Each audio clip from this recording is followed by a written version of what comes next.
বন্ধু-বান্ধৱী তথা ভাইটি ভণ্টি আৰু দাদা বাইদেউ সকললৈ শিশু দিৱসৰ উদযাপন জনাইছোঁ। আজি হয়তো আমি সকলোৱে জানো এটা আমাৰ বাবে বিশেষ দিন শিশু দিৱস। শিশু দিৱস যিটো নেকি আমাৰ সকলো শিশু সমাজ ছাত্ৰ সমাজ সকলোকে উৎসাহিত কৰাৰ এটা দিন। শিশু দিৱস য'ত নেকি আমাক সকলোৱে আজি উৎসাহ জনাই জীৱনৰ কথা পাতে, সকলোৱে উলহ মালহেৰে গোটেই বছৰটো কাম কৰি থকাৰ মাজত আমি নিজকে অলপ শান্তিময় দিন দি অলপ নিজৰ কথা ভাবোঁ বা আমাক সকলোৱে অলপ সন্মান দিয়ে।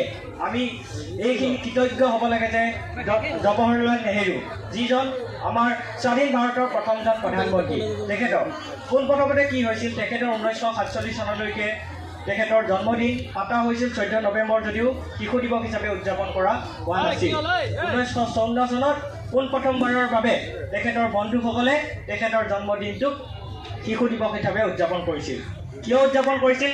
সেই কাৰণটো হ'ল যে তেখেতে শিশুসকলক বহুত ভাল পাইছিল, কিয়নো শিশুসকল হৈছে আমাৰ দেশৰ ভৱিষ্যত উজ্জ্বল তেওঁলোকে কৰিব। আমাৰ দেশৰ APJ আব্দুল কালামেই হওক, বেলেগ যি কি নহওক, যিমান বৈজ্ঞানিক আছে সকলোবিলাক আমাৰ এই ছাত্ৰ সমাজৰ পৰাই ওলাই যোৱা।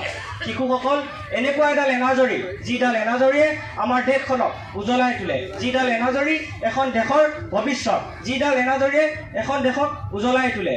গতিকে শিশুসকলক তেওঁ ভাবিছিল যে প্ৰাধান্য দিয়াটো এটা ডাঙৰ কথা। কিন্তু আমি দেখিবলৈ পাওঁ শিশু দিৱস বুলিহে যে শিশুসকলক সন্মান দিয়া হয় সেইটো নহয়। হয়তো আমি আমাৰ ঘৰৰ মা দেউতা আছে, বহুত বিভিন্ন ধৰণৰ দাদা বাইদেউ আছে, সেইকাৰণে আমি এইখিনি পাইছোঁ। কিন্তু এনেকুৱাও শিশু আছে যিসকলে এতিয়ালৈকে তেওঁলোকৰ মৰ্যাদা পোৱা নাই। তেওঁলোকে এতিয়াও হোটেল এখনত কাম কৰি থাকিব লগা হৈছে। এইটো কিয় হৈছে? আচলতে আমি পাহৰি গৈছোঁ ছাত্ৰৰ কৰ্তব্য কি।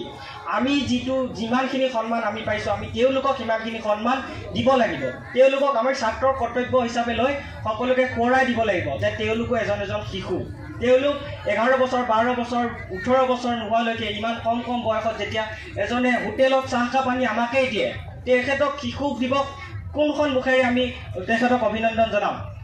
এইটো এটা আমাৰ বাবে প্ৰশ্নবোধক কথা যে শিশু দিৱস বুলি যে আমাৰ কাৰণেই যে পাতিব নহয়, আমি এনেকুৱা দিনকেইটাত তেওঁলোকৰ কথাও চিন্তা কৰিব লাগে। যদিও চৰকাৰে কিছুমান পদক্ষেপ লয় যে শিশু দিৱসৰ দিনাখন বিভিন্ন ধৰণৰ আইন প্ৰণয়ন কৰে, বিভিন্নজনে ষ্টেটাছ লগায়, মোবাইলত বিভিন্ন ধৰণৰ ষ্টৰি লগায়, সেইবিলাক আমি ভাল পাওঁ।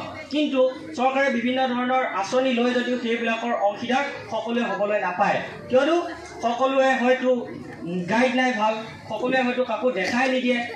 সেইবাবে কি হয়, আমাৰ যিবিলাক প্ৰতিভা, আমাৰ প্ৰশ্ন আমাৰ মনতেই মৰি যায়। গতিকে শিশু এজনৰ ছাত্ৰৰ সমাজ, শিশুজন হৈছে আমাৰ দেশৰ ভৱিষ্যত নাগৰিক। অকল যে আমিয়ে শিশু নহয়, সকলোৱে এইখিনি মৰ্যাদা পাব লাগে।